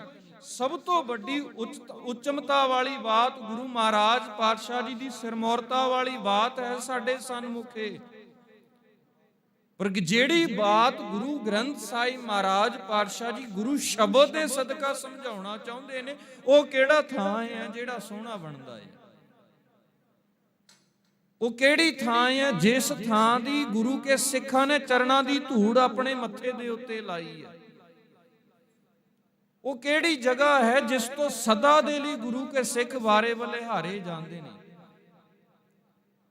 ਇਹ ਖਿਆਲ ਗੁਰੂ ਗ੍ਰੰਥ ਸਾਹਿਬ ਮਹਾਰਾਜ ਪਾਤਸ਼ਾਹ ਜੀ ਸਾਡੀ ਝੋਲੀ ਦੇ ਵਿੱਚ ਪਾਉਂਦੇ ਨੇ। ਕਹਿੰਦੇ ਨੇ ਉਹ ਥਾਂ ਸੋਹਣਾ ਸਦਾ ਦੇ ਲਈ ਬਣ ਜਾਂਦਾ ਹੈ ਜਿਸ ਥਾਂ ਦੇ ਉੱਤੇ ਗੁਰੂ ਨਾਨਕ ਮਹਾਰਾਜ ਪਾਤਸ਼ਾਹ ਜੀ ਦੇ ਬੋਲ ਸ਼ਬਦ ਗੁਰੂ ਜਿਸ ਹਿਰਦੇ ਅੰਤਰ ਆਤਮੇ ਦੇ ਵਿੱਚ ਵਸ ਜਾਂਦਾ ਹੈ, ਉਹ ਸਦਾ ਦੇ ਲਈ ਥਾਂ ਸੋਹਣਾ ਹੁੰਦਾ ਹੈ। ਜਿੱਥੇ ਹਨੇਰੇ ਤੱਕ ਛਾਏ ਹੋਏ ਹੁੰਦੇ ਨੇ, ਉੱਥੇ ਚਾਨਣ ਵੀ ਉੱਥੇ ਪ੍ਰਗਟ ਹੁੰਦਾ ਹੈ। ਕਹਿਣ ਤੋਂ ਮੁਰਾਦ ਭਾਈ ਲਹਿਣਾ ਜੀ ਜਦੋਂ ਤੱਕ ਦੇਵੀ ਦਰਸ਼ਨਾਂ ਦੇ ਵਿੱਚ ਨੇ, ਉਦੋਂ ਤੱਕ ਹਨੇਰਾ ਹੈ। ਗੁਰੂ ਨਾਨਕ ਮਹਾਰਾਜ ਪਾਤਸ਼ਾਹ ਜੀ ਦੀ ਸਿਫਤ ਸੁਣੀ ਹੈ ਉਹਨਾਂ ਨੇ। ਗੁਰੂ ਨਾਨਕ ਮਹਾਰਾਜ ਪਾਤਸ਼ਾਹ ਜੀ ਦੇ ਸ਼ਬਦ ਰੂਪ ਨੂੰ ਉਹਨਾਂ ਨੇ ਅੰਤਰ ਆਤਮੇ ਦੇ ਸਦਕਾ ਸੁਣਿਆ ਹੈ। ਭਾਈ ਜੋਧ ਜੀ ਜਿਹੜੇ ਕਿ ਗੁਰਬਾਣੀ ਦਾ ਜਸ ਗਾਇਨ ਕਰ ਰਹੇ ਸਨ, ਜਿਤ ਸੇਵਿਐ ਸੁਖ ਪਾਈਐ ਸੋ ਸਾਹਿਬ ਸਦਾ ਸੰਭਾਲੀਐ, ਜਿਤ ਕੀਤਾ ਪਾਈਐ ਆਪਣਾ ਸਾ ਘਾਲ ਬੁਰੀ ਕਿਉਂ ਘਾਲੀ ਹੈ। ਜਿੱਥੇ ਪਤਾ ਹੈ ਕਿ ਆਪਣੀ ਕੀਤੀ ਕਮਾਈ ਹੋਈ ਦਾ ਇਨਸਾਨੀ ਜੀਵ ਨੂੰ ਆਪ ਨੂੰ ਹੀ ਫਲ ਮਿਲਣਾ ਹੈ, ਸਾ ਘਾਲ ਕਿਉਂ ਬੁਰੀ ਘਾਲੀ ਹੈ। ਉਹ ਕੰਮ ਕਿਉਂ ਬੁਰਾ ਕੀ ਕਰੀਏ? ਬੀਜਣਾ ਵੀ ਆਪ ਹੈ ਤੇ ਵੱਢਣਾ ਵੀ ਇਨਸਾਨ ਨੂੰ ਆਪ ਪੈਣਾ ਹੈ। ਉਹ ਭਾਵੇਂ ਕੰਡੇ ਬੀਜ ਲਵੇ, ਚਾਹੇ ਭਾਵੇਂ ਫੁੱਲ ਬੀਜ ਲਵੇ। ਪਰ ਅੱਜ ਦੇ ਸਮੇਂ ਦੇ ਵਿੱਚ ਇਹ ਥੋੜਾ ਕੁ ਉਲਟ ਹੈ ਵੀ ਇਨਸਾਨੀ ਜੀਵ ਬੀਜਦਾ ਕੰਡੇ ਆ, ਪਰ ਕਹਿੰਦਾ ਮੈਨੂੰ ਪੈਰਾਂ ਦੇ ਵਿੱਚ ਅੱਗੇ ਫੁੱਲ ਹੀ ਆਉਣਗੇ। ਇਦਾਂ ਹੁੰਦਾ ਨਹੀਂ ਆ। ਗੁਰੂ ਸਾਹਿਬ ਜੀ ਕਹਿੰਦੇ ਬੀਜੈ ਵੇਖ ਮੰਗੈ ਅੰਮ੍ਰਿਤ। ਵੇਖੋ ਇਹ ਨਿਆਉ, ਕਹਿੰਦੇ ਜਗਤ ਦਾ ਦੇਖੋ ਕੈਸਾ ਤਮਾਸ਼ਾ ਬਣ ਗਿਆ। ਜ਼ਹਿਰ ਖਵਾ ਕੇ ਕਹਿੰਦੇ ਅੰਮ੍ਰਿਤ ਦੀ ਦਾਤ ਮੰਗਦੇ ਹੋ ਤੁਸੀਂ, ਅੰਮ੍ਰਿਤ ਦੀ ਆਸ ਰੱਖ ਰਹੇ ਹੋ। ਕਹਿੰਦੇ ਸ਼ਰਮ ਨਹੀਂ ਆਉਂਦੀ? ਬੁਰਾ ਕਰਕੇ ਕਿਸੇ ਦੇ ਨਾਲ ਤੁਸੀਂ ਅਗਲੇ ਤੋਂ ਚੰਗੇ ਦੀ ਆਸ ਰੱਖ ਰਹੇ ਹੋ। ਕਿਸੇ ਦੇ ਨਾਲ ਬੇਈਮਾਨੀ ਕਰਕੇ ਤੁਸੀਂ ਇਮਾਨਦਾਰੀ ਦੀ ਆਸ ਰੱਖ ਰਹੇ ਹੋ। ਕਿਸੇ ਦੇ ਨਾਲ ਝੂਠ ਬੋਲ ਕੇ, ਕਿਸੇ ਦੇ ਨਾਲ ਧੋਖਾ ਕਰਕੇ ਤੁਸੀਂ ਸੱਚ ਦੀ ਕਿਵੇਂ ਆਸ ਰੱਖ ਸਕਦੇ ਹੋ? ਇਹ ਗੁਰੂ ਮਹਾਰਾਜ ਪਾਤਸ਼ਾਹ ਜੀ ਨੇ ਕਹਿਣਾ ਕੀਤਾ, ਕਹਿੰਦੇ ਇਹ ਜਗਤ ਦਾ ਇੱਕ ਦੂਜਾ ਰੂਪ ਹੈ ਜਿਹੜਾ ਸਾਹਮਣੇ ਤੋਂ ਦਿਖਦਾ ਨਹੀਂ ਹੈ, ਅੰਦਰ ਹੀ ਅੰਦਰ ਇਹ ਬਣਿਆ ਹੋਇਆ ਹੈ। ਬਾਹਰੋਂ ਭੇਖ ਬਣਾਇਆ ਹੋਇਆ ਹੈ ਕਿ ਅਸੀਂ ਹੈਗੇ ਆ ਇਦਾਂ ਦੇ, ਪਰ ਇਦਾਂ ਦੇ ਹੈ ਨਹੀਂ। ਭਾਈ ਸਾਹਿਬ ਜੀ ਨੇ ਸਾਡੇ ਸਾਹਮਣੇ ਜੀ ਗੱਲੀ ਜੋਗ ਨਾ ਹੋਈ ਸ਼ਬਦ ਪੜਿਆ, ਤੇ ਉਹਦੇ ਵਿੱਚ ਸ਼ਬਦ ਉਹਨਾਂ ਨੇ ਨਾਲ ਇੱਕ ਹੋਰ ਪੜਿਆ, ਨਾਲ ਉਹਨਾਂ ਨੇ ਵਿੱਚ ਕੋਡ ਕੀਤਾ ਸੀਗਾ ਵੀ ਉਹ ਸਦਾ ਦੇ ਲਈ ਗੁਰੂ ਦੇ ਦਰ ਦੇ ਉੱਤੇ ਜੀਵ ਜਿੰਦਾਂ ਸਰਖਰੂ ਰਹਿੰਦੀਆਂ ਨੇ, ਜਿਹੜੀਆਂ ਸਾਹਿਬ ਦੇ ਨਾਲ ਰਤੀਆਂ ਹੋਈਆਂ ਨੇ। ਪਰ ਜਿਹੜੇ ਬਾਹਰੋਂ ਕੇਵਲ ਦਿਖਾਵੇ ਦੇ ਰੂਪ ਦੇ ਵਿੱਚ ਲੱਗੇ ਹੋਏ ਨੇ, ਕਹਿੰਦੇ ਉਹ ਤੇ ਬਾਹਰੋਂ ਦੀਸੈ ਚਾਨਣਾ, ਦਿਲ ਅੰਧਿਆਰੀ ਵਾਲੀ ਰਾਤ ਬਣੀ ਪਈ ਹੈ। ਬਾਹਰੋਂ ਦਿਸੈ ਚਿਟਵੀਆਂ, ਵਿੱਚੋਂ ਸਖਣੀਆਂ। ਕਹਿੰਦੇ ਉਹ ਬਾਹਰੋਂ ਤੇ ਚਿੱਟਾਪਣ ਜ਼ਰੂਰ ਹੈ, ਬਾਹਰੋਂ ਤੋਂ ਦਿਖਾਵਾ ਜ਼ਰੂਰ ਹੈ, ਪਰ ਅੰਦਰ ਵਾਲੀ ਬਾਤ ਉਹ ਹੈ ਹੀ ਨਹੀਂ। ਗੁਰੂ ਅੰਗਦ ਮਹਾਰਾਜ ਪਾਤਸ਼ਾਹ ਜੀ ਨੇ ਇਹੋ ਹੀ ਗੱਲ ਕਹੀ, ਕਹਿੰਦੇ ਜ਼ਹਿਰ ਬੀਜੋਗੇ ਜ਼ਹਿਰ ਨਿਕਲੇਗਾ, ਜੇਕਰ ਅੰਮ੍ਰਿਤ ਬੀਜੋਗੇ ਤੇ ਸਦਾ ਦੇ ਲਈ ਅੰਮ੍ਰਿਤ ਹੀ ਹੈ। ਇਹ ਇਨਸਾਨੀ ਜੀਵ ਦੇ ਹੱਥ ਵੱਸ ਹੈ ਵੀ ਅੰਮ੍ਰਿਤ ਬੀਜਣਾ ਹੈ ਜਾਂ ਜ਼ਹਿਰ ਬੀਜਣਾ ਹੈ, ਪਰ ਕੀਤਾ ਪਾਈਐ ਆਪਣਾ, ਆਪੇ ਕੀਤਾ ਪਾਇਆ ਹੋਇਆ ਇਨਸਾਨੀ ਜੀਵ ਨੂੰ ਆਪਣੇ ਆਪ ਨੂੰ ਮਿਲਣਾ, ਕਿਸੇ ਦੂਜੇ ਨੂੰ ਨਹੀਂ ਮਿਲਣਾ। ਸਾਹਿਬ ਜੀ ਨੇ ਇਹ ਗੱਲ ਹੋਰ ਥੋੜੀ ਕਿ ਕਲੀਅਰ ਕੀਤੀ। ਗੁਰੂ ਮਹਾਰਾਜ ਪਾਤਸ਼ਾਹ ਜੀ ਕਹਿੰਦੇ ਦੱਦੈ ਦੋਸ਼ ਨਾ ਦੇਉ ਕਿਸੈ, ਦੋਸ਼ ਕਰਮ ਆਪਣੇ ਆ। ਕਹਿੰਦੇ ਦੋਸ਼ ਦੂਜੇ ਨੂੰ ਨਾ ਦਿਓ, ਨਾ ਨਾ ਨਾ, ਇਹ ਸਾਡੀ ਆਪਣੇ ਆਪ ਦੀ ਗਲਤੀ ਹੈ। ਦੋਸ਼ ਦੂਜੇ ਦੇ ਉੱਤੇ ਦੇਣਾ, ਕਹਿੰਦੇ ਦੂਜੀ ਗਲਤੀ ਕਰ ਰਿਹਾ ਇਨਸਾਨ। ਦੱਦੈ ਦੋਸ਼ ਨਾ ਦੇਉ ਕਿਸੈ, ਦੋਸ਼ ਕਰਮ ਆਪਣੀਆਂ, ਜੋ ਮੈਂ ਕੀਤਾ ਸੋ ਮੈਂ ਪਾਇਆ, ਦੋਸ਼ ਨਾ ਦੀਜੈ ਅਵਰ ਜਨ। ਕਹਿੰਦੇ ਦੂਜੇ ਨੂੰ ਦੋਸ਼ ਨਾ ਦਿਓ, ਇਹ ਆਪਣਾ ਦੋਸ਼ ਪਹਿਲਾਂ ਐਕਸੈਪਟ ਕਰੋ। ਹਾਂ, ਮੇਰੇ ਦੇ ਵਿੱਚ ਕਮੀਆਂ, ਮੇਰੇ ਦੇ ਵਿੱਚ ਘਾਟਾਂ, ਮੈਂ ਇਹਨਾਂ ਦੇ ਨਾਲ ਭਰਪੂਰ। ਗੁਰੂ ਅੰਗਦ ਮਹਾਰਾਜ ਪਾਤਸ਼ਾਹ ਜੀ, ਭਾਈ ਲਹਿਣਾ ਜੀ, ਗੁਰੂ ਨਾਨਕ ਸਾਹਿਬ ਜੀ ਦੇ ਚਰਨਾਂ ਦੇ ਵਿੱਚ ਗਏ। ਜਦੋਂ ਇਹ ਖਿੱਚ, ਇਹ ਤਾਂਗ ਸੁਣੀ ਹੈ ਨਾ, ਪਹਿਲਾਂ 1528 ਇਤਿਹਾਸ ਕਹਿੰਦਾ ਹੈ ਕਿ ਗੁਰੂ ਨਾਨਕ ਮਹਾਰਾਜ ਪਾਤਸ਼ਾਹ ਜੀ ਦੇ ਕੋਲੇ ਹੋ ਕੇ ਆਏ ਨੇ 1528 ਦੇ ਵਿੱਚ। ਸਮਾਂ ਫੇਰ ਹੈਗਾ ਆ 4 ਸਾਲਾਂ ਦਾ, ਤੇ ਹੋ ਸਕਦਾ ਮਨ ਦੀ ਤਾਂਗ ਹੈ ਕਿ ਦੁਬਾਰਾ ਫੇਰ ਮਿਲਿਆ ਜਾਵੇ। 1526 ਦੇ ਵਿੱਚ ਗੁਰੂ ਮਹਾਰਾਜ ਪਾਤਸ਼ਾਹ ਜੀ ਦੇ ਪਿਤਾ ਜੀ ਸੰਸਾਰ ਨੂੰ ਸਦੀਵੀ ਵਿਛੋੜਾ ਦੇ ਗਏ ਨੇ। ਜ਼ਿੰਮੇਵਾਰੀਆਂ ਸਾਰੀਆਂ ਨੇ ਉਹਨਾਂ ਦੇ ਉੱਪਰ, ਤੇ ਦੇਵੀ ਯਾਤਰਾ ਦੇ ਲਈ ਵੀ 2 ਸਾਲਾਂ ਤੋਂ ਤਕਰੀਬਨ ਜਾ ਰਹੇ ਨੇ। 28 ਤੋਂ ਪਹਿਲਾਂ 2 ਸਾਲ ਤਕਰੀਬਨ ਜਾ ਰਹੇ ਨੇ। ਗੁਰੂ ਨਾਨਕ ਪਾਤਸ਼ਾਹ ਜੀ ਦੀ ਮਹਿਮਾ ਸੁਣੀ ਵੀ ਹੈ, ਫਿਰ ਵੀ 32 ਤੱਕ ਇਤਿਹਾਸ ਕਹਿੰਦਾ ਗਏ ਨੇ। ਪਰ ਆਖਰ ਦੇ ਵਿੱਚ ਜਿਸ ਵੇਲੇ ਖਡੂਰ ਸਾਹਿਬ ਦੀ ਧਰਤੀ ਵੇਲੇ, ਉਸ ਵੇਲੇ ਆਏ ਨੇ ਜਦੋਂ ਬਾਬਰ ਨੇ ਫਿਰੋਜ਼ਪੁਰ ਨਾਂਗੇ ਦੀ ਸਰਾਂ ਨੂੰ ਉਜਾੜ ਕੇ ਰੱਖ ਦਿੱਤਾ ਹੈ। ਉਦੋਂ ਖਡੂਰ ਸਾਹਿਬ ਦੀ ਧਰਤੀ ਦੇ ਉੱਤੇ ਉਹਨਾਂ ਨੇ ਆਉਣਾ ਕੀਤਾ ਹੈ, ਤੇ ਗੁਰੂ ਨਾਨਕ ਮਹਾਰਾਜ ਪਾਤਸ਼ਾਹ ਜੀ ਦੇ ਉਦੇਸ਼ ਦੇ ਸਦਕਾ ਖਡੂਰ ਸਾਹਿਬ ਦੇ ਉੱਤੇ ਉਹਨਾਂ ਨੇ ਵਾਸਾ ਵੀ ਕੀਤਾ ਹੈ। ਖਡੂਰ ਸਾਹਿਬ ਦਾ ਜ਼ਿਕਰ ਸਾਹਿਬ ਸ੍ਰੀ ਗੁਰੂ ਗ੍ਰੰਥ ਸਾਹਿਬ ਮਹਾਰਾਜ ਪਾਤਸ਼ਾਹ ਜੀ ਦੀ ਪਾਵਨ ਬਾਣੀ ਦੇ ਵਿੱਚ ਵੀ ਆਉਂਦਾ ਹੈ। ਗੁਰੂ ਨਾਨਕ ਸਾਹਿਬ ਜੀ ਦੀ ਚਾਕਰੀ, ਗੁਰੂ ਨਾਨਕ ਮਹਾਰਾਜ ਪਾਤਸ਼ਾਹ ਜੀ ਦਾ ਪਿਆਰ ਇੰਨਾ ਖਿੱਚਿਆ ਹੋਇਆ ਹੈ ਉਹਨਾਂ ਦੇ ਮਨ ਦੇ ਵਿੱਚ। 1534 ਈਸਵੀ ਦੇ ਵਿੱਚ ਜਾ ਰਹੇ ਨੇ ਜੰਮੂ ਦੇ ਵੱਲ, ਜੱਥਾ ਪਹੁੰਚਿਆ ਹੈ ਜਲੰਧਰ ਤੱਕ, ਕਰਤਾਰਪੁਰ। ਤੇ ਜਦੋਂ ਇੱਥੇ ਪਹੁੰਚਿਆ ਹੈ, ਮਨ ਦੇ ਵਿੱਚ ਤਾਂਗ ਪਈ ਹੈ ਵੀ ਗੁਰੂ ਨਾਨਕ ਸਾਹਿਬ ਜੀ ਦਾ ਦੀਦਾਰਾ ਕਰਨਾ ਹੈ। ਗੁਰੂ ਨਾਨਕ ਸਾਹਿਬ ਜੀ ਦੇ ਦੀਦਾਰੇ ਕਰਨ ਦੇ ਲਈ ਚੱਲ ਪਏ ਨੇ, ਤੇ ਜਾਂਦਿਆਂ ਜਾਂਦਿਆਂ ਰਾਹ ਦੇ ਵਿੱਚ ਇੱਕ ਸੱਜਣ ਨੂੰ, ਇੱਕ ਪੁਰਖ ਨੂੰ ਕਹਿੰਦੇ ਨੇ, ਮੈਂ ਗੁਰੂ ਨਾਨਕ ਦੀ ਧਰਮਸ਼ਾਲਾ ਦੇ ਵਿੱਚ ਜਾਣਾ ਹੈ, ਮੈਨੂੰ ਰਾਹ ਦੱਸ ਦਿਓ, ਰਾਹ ਦੱਸ ਦਿਓ ਮੈਨੂੰ ਤੁਸੀਂ। ਗੁਰੂ ਨਾਨਕ ਮਹਾਰਾਜ ਪਾਤਸ਼ਾਹ ਜੀ ਨੂੰ ਇਹ ਸਵਾਲ ਭਾਈ ਲਹਿਣਾ ਜੀ ਕਰਦੇ ਨੇ, ਤੇ ਅੱਗਿਓਂ ਭਾਈ ਲਹਿਣਾ ਜੀ ਨੂੰ ਗੁਰੂ ਨਾਨਕ ਸਾਹਿਬ ਜੀ ਕਹਿੰਦੇ, ਪੁਰਖਾ ਮੈਂ ਵੀ ਉਸ ਥਾਂ ਦੇ ਉੱਤੇ ਹੀ ਜਾਣਾ ਹੈ, ਚਲੋ ਤੁਹਾਨੂੰ ਮੈਂ ਲੈ ਚੱਲਦਾ। ਤੇ ਭਾਈ ਲਹਿਣਾ ਜੀ ਘੋੜੇ ਦੇ ਉੱਤੇ ਸਵਾਰ ਨੇ ਤੇ ਗੁਰੂ ਨਾਨਕ ਮਹਾਰਾਜ ਪਾਤਸ਼ਾਹ ਜੀ ਘੋੜੇ ਦੀ ਲਗਾਮ ਫੜ ਲੈਂਦੇ, ਕਹਿੰਦੇ ਨਹੀਂ ਇਹ ਕੰਮ ਨਾ ਕਰੋ। ਕਹਿੰਦੇ ਹੋ ਸਕਦਾ ਅੱਗੇ ਪਿੱਛੇ ਹੋ ਜਾਏ ਘੋੜਾ ਤੇ ਸਹੀ ਰਸਤਾ ਫੜ ਕੇ ਲੈ ਕੇ ਜਾਣ ਦੇ। ਗੁਰੂ ਨਾਨਕ ਮਹਾਰਾਜ ਪਾਤਸ਼ਾਹ ਜੀ ਘਰ ਪਹੁੰਚੇ ਤੇ ਭਾਈ ਲਹਿਣਾ ਜੀ ਵੀ ਨਾਲ ਹੀ ਉੱਥੇ ਪਹੁੰਚੇ। ਸਮਾਂ ਜੀ ਐਸਾ ਬਣਿਆ, ਗੁਰੂ ਨਾਨਕ ਮਹਾਰਾਜ ਪਾਤਸ਼ਾਹ ਜੀ ਦੇ ਦਰ ਦੇ ਉੱਤੇ ਗੁਰੂ ਨਾਨਕ ਮਹਾਰਾਜ ਪਾਤਸ਼ਾਹ ਜੀ ਦੇ ਚਰਨਾਂ ਦੇ ਉੱਤੇ ਆ ਕੇ ਸੀਸ ਝੁਕਾਉਣ ਲੱਗ ਪਏ ਗੁਰੂ ਕੇ ਸਿੱਖ।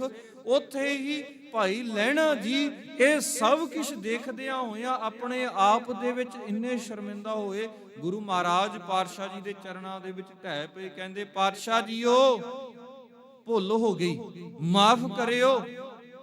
ਤੁਸੀਂ ਜਿਨ੍ਹਾਂ ਦੀ ਮਹਿਮਾ ਮੈਂ ਸੁਣੀ ਸੀਗੀ, ਤੁਸੀਂ ਆਪ ਘੋੜੇ ਦੀ ਲਗਾਮ ਫੜ ਕੇ ਮੈਨੂੰ ਲੈ ਕੇ ਆਏ ਹੋ। ਇੰਨੀ ਵੱਡੀ ਗਲਤੀ ਮੈਂ ਕਰ ਬੈਠਾ, ਮੈਨੂੰ ਰਾਹ ਦੱਸਿਓ ਚੰਗਾ। ਕਹਿੰਦੇ ਮੈਂ ਨਹੀਂ ਲੈ ਕੇ ਆਇਆ, ਉਹ ਕਰਤਾਰ ਹੀ ਲੈ ਕੇ ਆਇਆ ਹੈ, ਜਿਸ ਨੇ ਅੱਗੇ ਤੇਰੇ ਤੋਂ ਇਹ ਸੇਵਾ ਲੈਣੀ ਹੈ ਕਿ ਆਉਣ ਵਾਲੇ ਸਮੇਂ ਦੇ ਵਿੱਚ ਸੰਗਤਾਂ ਨੂੰ ਕਿਵੇਂ ਅੱਗੇ ਹੋ ਕੇ ਚਲਾਉਣਾ ਹੈ ਸਿੱਧੇ ਰਾਹ ਦੇ ਉੱਤੇ। ਤੇ ਗੁਰੂ ਅੰਗਦ ਮਹਾਰਾਜ ਪਾਤਸ਼ਾਹ ਜੀ ਆਪ ਇਹ ਗੱਲ ਕਹਿਣਾ ਕਰਦੇ ਨੇ, ਕਹਿੰਦੇ ਇਹ ਗੱਲ ਨੂੰ ਪ੍ਰਤੱਖ ਕਰਕੇ ਜਾਣਿਓ, ਜਦੋਂ ਤੱਕ ਗੁਰੂ ਦਾ ਦੀਦਾਰਾ ਅੰਤਰ ਆਤਮੇ ਦੇ ਸਦਕਾ ਨਹੀਂ ਹੈ ਨਾ ਕੀਤਾ ਇਨਸਾਨੀ ਜੀਵਨ ਹੈ, ਉਦੋਂ ਤੱਕ ਇਸ ਦੇ ਅੰਤਰ ਆਤਮੇ ਦੇ ਵਿੱਚ ਹਨੇਰਾ ਹੀ ਹਨੇਰਾ ਹੈ, ਚਾਨਣ ਵਾਲੀ ਗੱਲ ਆ ਹੀ ਨਹੀਂ ਸਕਦੀ। ਸਾਹਿਬ ਜੀ ਕਹਿੰਦੇ ਜੇ 100 ਚੰਦਾ ਉਗਵੈ ਸੂਰਜ ਚੜ੍ਹੈ ਹਜ਼ਾਰ, ਏਤੇ ਚਾਨਣ ਹੁੰਦਿਆਂ ਗੁਰ ਬਿਨ ਘੋਰ ਅੰਧਾਰ। ਗੁਰੂ ਅੰਗਦ ਮਹਾਰਾਜ ਪਾਤਸ਼ਾਹ ਜੀ ਦੀ ਅੰਮ੍ਰਿਤਮਈ ਪਾਵਨ ਬਾਣੀ ਗੁਰੂ ਗ੍ਰੰਥ ਸਾਹਿਬ ਦੇ ਵਿੱਚ ਦਰਜ ਹੈ। ਕਿੰਨੇ ਸ਼ਲੋਕ ਨੇ ਜੀ ਭਲਾ ਗੁਰੂ ਪਾਤਸ਼ਾਹ ਜੀ ਦੀ ਪਾਵਨ ਬਾਣੀ ਦੇ? ਕਿਸੇ ਨੂੰ ਯਾਦ ਹੋਵੇ? ਗੁਰੂ ਅੰਗਦ ਮਹਾਰਾਜ ਪਾਤਸ਼ਾਹ ਜੀ ਦੀ ਪਾਵਨ ਬਾਣੀ ਦੇ ਕਿੰਨੇ ਸ਼ਲੋਕ ਨੇ? ਅਸੀਂ ਸਾਰੇ ਹੀ ਗੁਰੂ ਗ੍ਰੰਥ ਸਾਹਿਬ ਮਹਾਰਾਜ ਪਾਤਸ਼ਾਹ ਜੀ ਦੇ ਅੱਗੇ ਸੀਸ ਝੁਕਾਉਂਦੇ ਆ, ਤੇ ਇਹਦਾ ਤਾਂ ਸਾਨੂੰ ਪਤਾ ਤੇ ਹੋਣਾ ਚਾਹੀਦਾ ਵੀ ਜੇ ਅਸੀਂ ਗੁਰੂ ਮੰਨਦੇ ਆ ਤੇ ਸਾਨੂੰ ਪਤਾ ਹੋਣਾ ਚਾਹੀਦਾ। ਕਿੰਨੇ ਕੁ ਸ਼ਲੋਕ ਨੇ ਜੀ?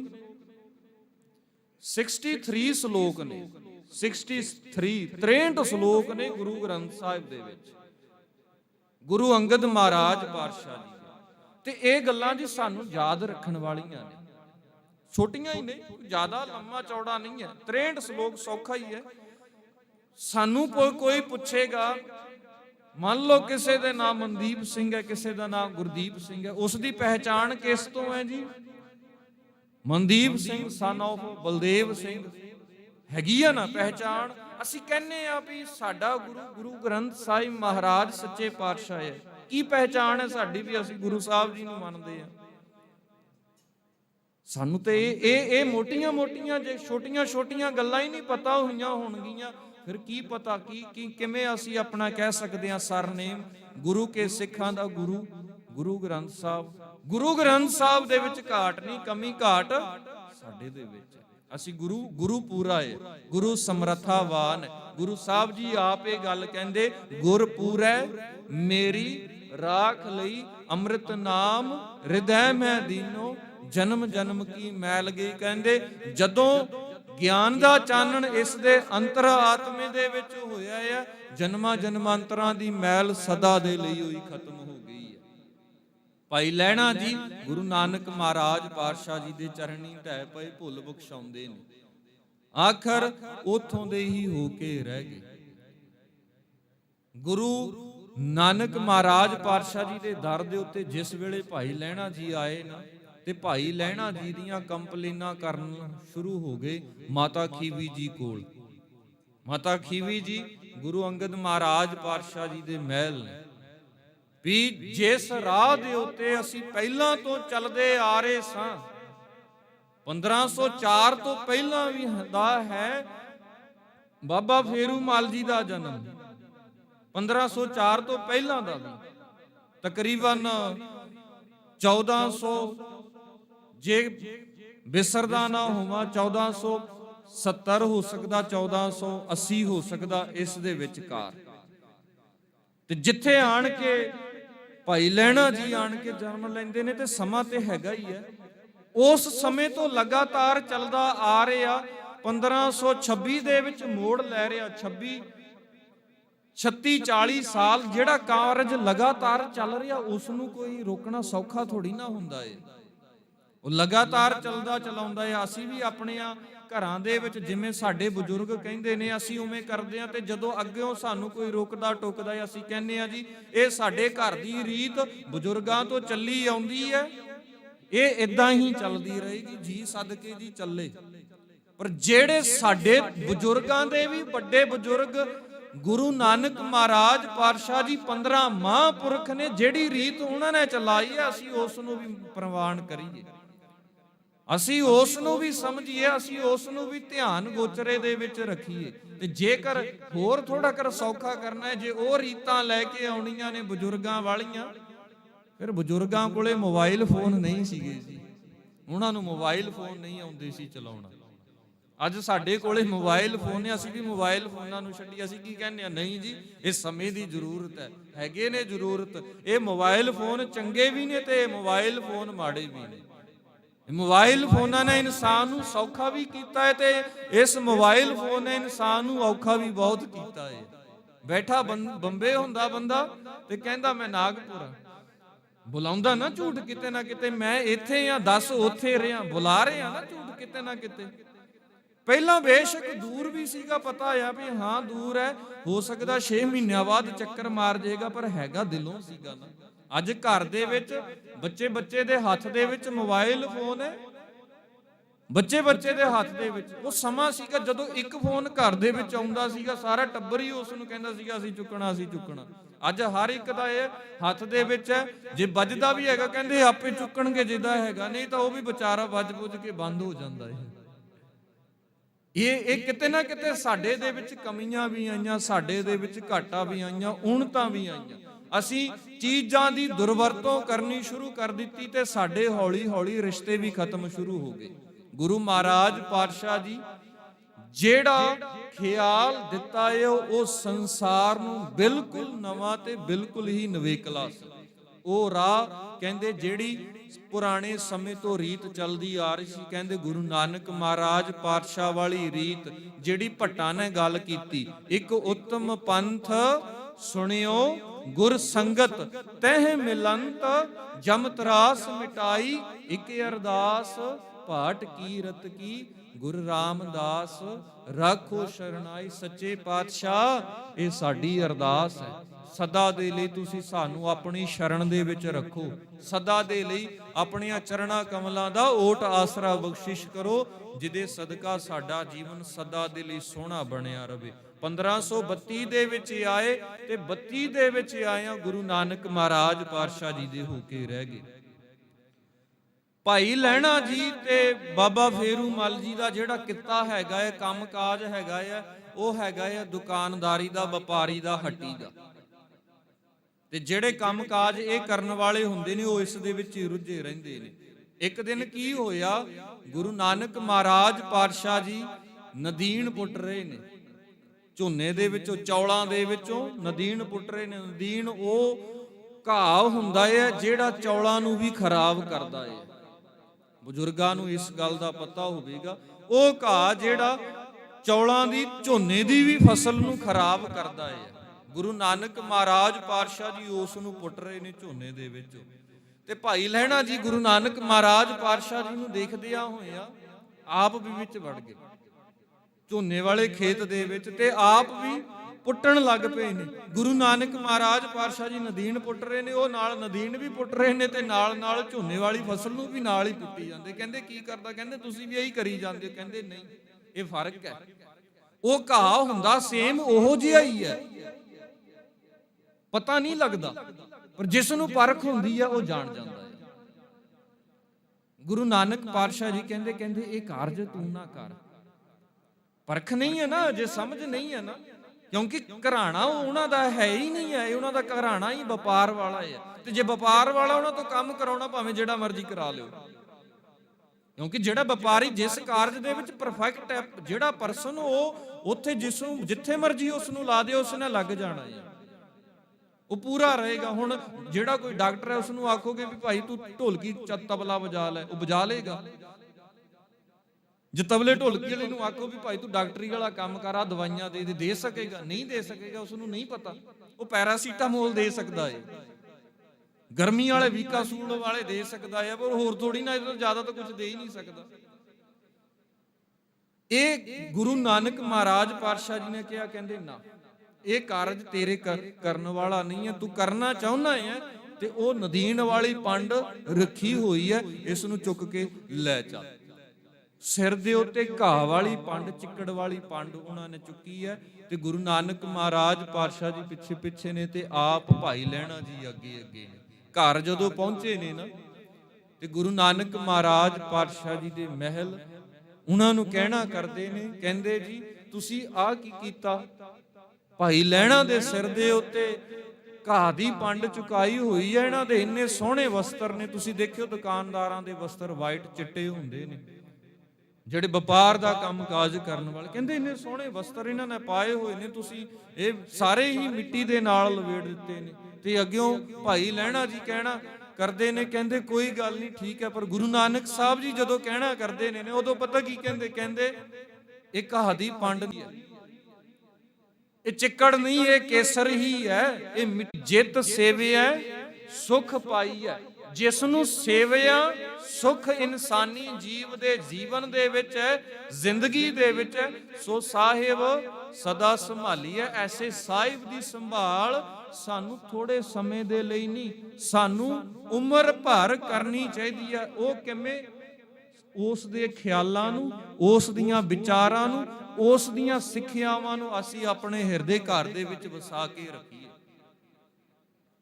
ਇਨਸਾਨੀ ਜੀਵ ਦਾ ਆਉਣ ਜਾਣਾ ਸੰਸਾਰ ਦੇ ਵਿੱਚ ਲੱਗਿਆ ਰਹਿੰਦਾ ਹੈ, ਪਰ ਇਨਸਾਨੀ ਜੀਵ ਦੇ ਜਿਹੜੇ ਖਿਆਲ ਨੇ ਨਾ, ਉਹ ਜਦੋਂ ਅੰਦਰ ਵਸ ਜਾਂਦੇ ਨੇ ਨਾ, ਕਹਿੰਦੇ ਉਹ ਹੀ ਇਨਸਾਨੀ ਜੀਵ ਨੂੰ ਮਾਰਗ ਦਰਸ਼ਨ ਕਰਾਉਂਦੇ ਨੇ। ਤੇ ਸਾਡੇ ਕੋਲੇ ਪ੍ਰਤੱਖ 35 ਮਹਾਂਪੁਰਖ ਹਾਜ਼ਰ ਨਾਜ਼ਰ ਸਾਡੀ ਨਾਲ ਅਗਵਾਈ ਕਰਨ ਵਾਲੇ ਨੇ। ਕਹਿੰਦੇ ਜੇਕਰ ਜੀਵਨ ਸੋਹਣਾ ਬਣਾਉਣਾ ਚਾਹੁੰਦੇ ਹੋ, ਕਹਿੰਦੇ ਪ੍ਰਤੱਖ ਨੇ, ਧੰਨ ਧੰਨ ਸਾਹਿਬ ਸ੍ਰੀ ਗੁਰੂ ਗ੍ਰੰਥ ਸਾਹਿਬ ਮਹਾਰਾਜ ਸੱਚੇ ਪਾਤਸ਼ਾਹ ਜੀ, ਜਿਹੜੇ ਕਹਿਣਾ ਕਰਦੇ ਨੇ, ਕਹਿੰਦੇ ਦੁਨਿਆਵੀ ਸੱਜਣ ਮਿੱਤਰ ਹੋ ਸਕਦਾ ਹੈ ਨਸ਼ੇ ਕਰਨ ਵਾਲੇ ਹੋਣ, ਝੂਠ ਬੋਲਣ ਵਾਲੇ ਹੋਣ, ਧੋਖਾ ਦੇਣ ਵਾਲੇ ਹੋਣ, ਬੇਈਮਾਨੀ ਕਰਨ ਵਾਲੇ ਹੋਣ, ਧੱਕਾ ਕਰਨ ਵਾਲੇ ਹੋਣ, ਪਰ ਇਹ ਸੱਜਣ, ਇਹ ਮਿੱਤਰ ਐਸਾ ਹੈ, ਇਹ ਕਦੇ ਵੀ ਸਾਨੂੰ ਧੋਖਾ ਦੇਣ ਵਾਲਾ ਨਹੀਂ ਹੈ। ਇਸ ਸੱਜਣ ਕੋਲੇ ਬੈਠਿਆਂ, ਇਸ ਸੱਜਣ ਦੀਆਂ ਵਿਚਾਰਾਂ ਕੀਤਿਆਂ ਸਦਾ ਦੇ ਲਈ ਤੁਸੀਂ ਆਪਣਾ ਜੀਵਨ ਸੋਹਣਾ ਬਣਾ ਲਓਗੇ। ਤੁਹਾਨੂੰ ਬੋਲ ਯਾਦ ਨੇ, ਸਾਰੇ ਪੜਿਓ ਨਾਲ, ਜਿੱਥੇ ਸਾਹਿਬ ਜੀ ਕਹਿੰਦੇ ਸੱਜਣ ਸੱਚਾ, ਪੜੋ ਜੀ ਸਾਰੇ, ਸੱਜਣ ਸੱਚਾ ਸਿਰ ਸ਼ਾਹਾਂ ਦੇ ਜਿਸ ਪਾਸ ਬੈਠਿਆ, ਸੋਹੀ ਹੈ ਸੋਹੀ ਹੈ। ਸੋਹੀ ਦਾ ਅਰਥ ਹੁੰਦਾ ਜੀ ਸੋਹਣੇ ਲੱਗੀਦਾ ਹੈ। ਜਿਸ ਦੇ ਕੋਲੇ ਬੈਠਿਆ ਸਾਡਾ ਜੀਵਨ ਸੋਹਣਾ ਬਣ ਜਾਏ। ਜਿਸ ਪਾਸ ਬੈਠਿਆ ਸਭਨਾਂ ਦਾ, ਕਹਿੰਦੇ ਸਾਰਿਆਂ ਦਾ ਵਿਸਾਰ ਰੱਖਣ ਵਾਲਾ ਹੈ। ਐਸਾ ਨਹੀਂ ਹੈ ਵੀ ਸਾਡੇ ਤੋਂ ਪਰਾਂ ਵੀ ਜਾਣ ਵਾਲਾ ਹੈ, ਨਹੀਂ। ਐਸੇ ਸੱਜਣ ਨੂੰ ਸਦਾ ਦੇ ਲਈ ਆਪਣਾ ਸੰਗੀ, ਸਦਾ ਦੇ ਲਈ ਸਾਥੀ ਬਣਾਵਾਂਗੇ। ਸਾਡੇ ਜੀਵਨ ਦੀਆਂ ਕੀਮਤਾਂ, ਕਦਰਾਂ ਸਦਾ ਦੇ ਲਈ ਬੁਲੰਦੀਆਂ ਦੇ ਵਿੱਚ ਰਹਿਣਗੀਆਂ। ਜੇਕਰ ਐਸੇ ਸੱਜਣ ਨੂੰ, ਐਸੇ ਮਿੱਤਰ ਦੀ ਅਸਾਂ ਨੇ ਨਿਰਾਦਰੀ ਕੀਤੀ, ਕਹਿੰਦੇ ਸੰਸਾਰ ਦੇ ਵਿੱਚ ਜਿਸ ਮਰਜ਼ੀ ਕੋਨੇ ਦੇ ਉੱਤੇ ਚਲੇ ਜਾਇਓ, ਢੋਈ ਕਿਤੇ ਨਹੀਂ ਹੋਵੇ ਮਿਲਣੀ। ਜੇ ਇਸ ਸੱਜਣ ਦੇ ਨਾਲ, ਇਸ ਮਿੱਤਰ ਦੇ ਨਾਲ ਦਗਾ ਕਮਾਗੇ, ਕਹਿੰਦੇ ਢੋਈ ਕਿਸੇ ਵੀ ਥਾਂ ਦੇ ਉੱਤੇ ਨਹੀਂ ਮਿਲੇਗੀ। ਪਰ ਫਿਰ ਵੀ ਗੁਰੂ ਮਹਾਰਾਜ ਪਾਤਸ਼ਾਹ ਜੀ ਦੇ ਦਰ ਦੇ ਉੱਤੇ ਅਸੀਂ ਇਹ ਅਰਦਾਸ ਕਰੀਏ, ਪਾਤਸ਼ਾਹ ਜੀਓ, ਅਸੀਂ ਔਗਣਾਂ ਦੇ ਨਾਲ ਭਰੇ ਪਏ ਆ, ਅਸੀਂ ਆਪਣੇ ਕਰਮਾਂ ਦੇ ਕਰਕੇ ਤੁਹਾਡੇ ਤੋਂ ਦੂਰ ਹੋਏ ਪਏ ਆ, ਸਾਡੇ ਤੇ ਬਖਸ਼ਿਸ਼ ਕਰੋ। ਅਸੀਂ ਤੁਹਾਡੀ ਸ਼ਰਨ ਦੇ ਵਿੱਚ ਆਏ ਆ, ਸਦਾ ਦੇ ਲਈ ਸਾਨੂੰ ਆਪਣੀ ਸ਼ਰਨ ਦੇ ਵਿੱਚ ਰੱਖੋ। ਕਿਰਤ ਕਰਮ ਕੇ ਵਿਛੋੜੇ ਕਰ ਕਿਰਪਾ, ਮੇਲੋ ਰਾਮ ਕਿਰਪਾ ਕਰਦਿਆਂ ਹੋਇਆਂ ਸਾਨੂੰ ਸਦਾ ਦੇ ਲਈ ਆਪਣੇ ਦੇ ਨਾਲ ਮਿਲਾ ਲਓ। ਸਦਾ ਦੇ ਲਈ ਸਾਨੂੰ ਆਪਣੇ ਦੇ ਨਾਲ ਜੋੜ ਲਓ, ਸਾਡਾ ਜੀਵਨ ਸਫਲਾ ਹੋ ਜਾਏਗਾ। ਭਾਈ ਲਹਿਣਾ ਜੀ ਗੁਰੂ ਨਾਨਕ ਮਹਾਰਾਜ ਪਾਤਸ਼ਾਹ ਜੀ ਦੇ ਕੋਲੇ ਆਏ 1534 ਤੇ 1534 ਤੋਂ ਲੈ ਕੇ 1539 ਸਾਲ ਦਾ ਸਮਾਂ ਬਣਦਾ ਹੈ। 7 ਸਾਲ ਦਾ 7 ਸਾਲ ਦਾ ਸਮਾਂ ਬਣਦਾ ਹੈ ਤੇ 7 ਸਾਲਾਂ ਦੇ ਵਿੱਚ ਜਿਹੜੀ ਗੁਰੂ ਨਾਨਕ ਦੇ ਦਰ ਦੇ ਉੱਤੇ ਉਹਨਾਂ ਨੇ ਘਾਲ ਕਮਾਈ ਕੀਤੀ ਹੈ, ਸੇਵਾ ਕੀਤੀ ਹੈ, ਉਹ ਕੋਈ ਮਾੜੀ ਮੋਟੀ ਤਾਂ ਨਹੀਂ ਨਾ ਹੋਵੇਗੀ।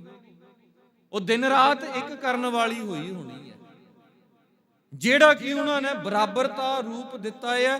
ਪਹਿਲਾਂ ਗੁਰੂ ਨਾਨਕ ਦੇ ਦਰ ਦੇ ਉੱਤੇ ਭਾਈ ਲਹਿਣਾ ਜੀ ਸੀਸ ਝੁਕਾਉਂਦੇ ਨੇ, ਭਾਈ ਲਹਿਣਾ ਜੀ ਸੀਸ ਝੁਕਾਉਂਦੇ ਨੇ। ਉਹ ਸਮਾਂ ਆਇਆ ਗੁਰੂ ਨਾਨਕ ਮਹਾਰਾਜ ਪਾਤਸ਼ਾਹ ਜੀ ਨੇ ਜਦੋਂ ਭਾਈ ਲਹਿਣਾ ਜੀ ਨੂੰ ਗੁਰੂ ਅੰਗਦ ਬਣਾ ਦਿੱਤਾ, ਗੁਰੂ ਨਾਨਕ ਪਾਤਸ਼ਾਹ ਜੀ ਭਾਈ ਲਹਿਣਾ ਜੀ ਨੂੰ ਅੱਗੇ ਸੀਸ ਝੁਕਾ ਰਹੇ ਨੇ। ਕੀ ਸੌਖੀ ਗੱਲ ਹੈ।